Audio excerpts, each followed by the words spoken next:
How to update your personal information in Wells Fargo application. If you would like to increase your personal information in Wells Fargo, you may just go ahead and follow up the steps that I'll be explaining. So for that, you may head over to wellsfargo.com first of all or the application and basically look out for sign in or login page within your interface and basically log in into your account using your username or password.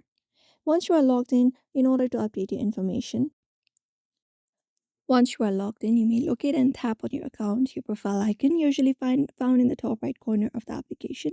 Within the profile section, you can find and select the personal info option, and there you can just go ahead and update your address, your phone number, and your particular email address.